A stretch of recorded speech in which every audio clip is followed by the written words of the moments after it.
So hello everyone, welcome to the channel. आज की इस वीडियो में हम स्टैटिक जीके के हम 5 क्वेश्चंस कवर करेंगे जो हमारे 11th में 2026 के लिए बहुत इंपॉर्टेंट होंगे। स्टार्ट करते हैं क्वेश्चन नंबर 1 के साथ।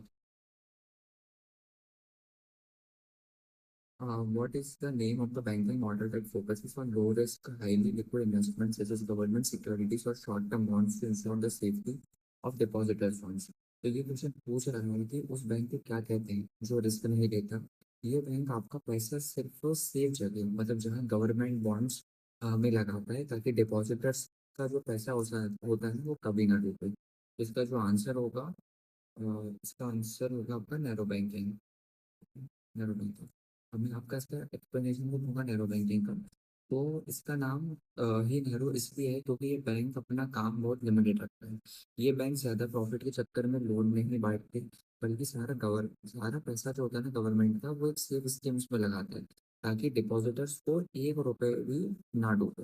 Okay, now the next one. What does the term loan to value LTV ratio refer it in the context of housing finance? तो इसका सिंपल मतलब मैं आपको बताता हूँ।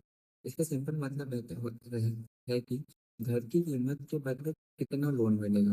ओके, घर की कीमत के बदले कितना लोन मिलेगा। अगर घर 100 रुपए का है और बैंक 80 रुपए दे रहा है, तो वही 80% क्या होती है, उसकी एलटीवी रेशियो है। ये प्रॉपर्टी की वैल्यू और लोन का एक ना जो अनुपात मीन्स रेशियो होता है ना, उसको बताता है। तो इसका क्या आंसर है? इसका आंसर है the ratio of the loans account to be appraised value of the property. Okay. So LTV, अब हम इसके बारे में पढ़ेंगे। एलटीवी का मतलब है कि बैंक आंख बंद करके लोन नहीं देता। पहले वो प्रॉपर्टी की अप्रेस्ड वैल्यू, मतलब असली कीमत देखता है, फिर उसके हिसाब से एक फिक्स परसेंटेज लोन देता है। इससे बैंक और बोरोवर जो होता है ना, वो दोनों सेफ रहते हैं। Now the next one.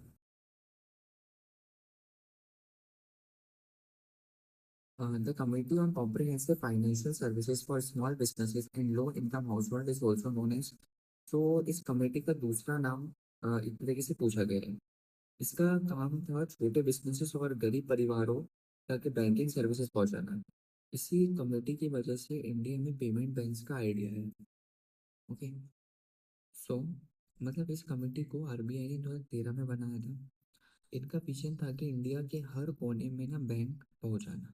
आज आप जो एयरटेल या पेटीएम जैसे पेमेंट्स बैंक देखते हैं, उनका जो आइडिया होता है ना, वो इसी कमेटी ने दिया गया था। तो इसका आंसर है Nachiket More committee. Okay, now the fourth one. Which committee's report contains suggestions to regulate the microfinance sector and recommendation for strengthening the regulatory framework?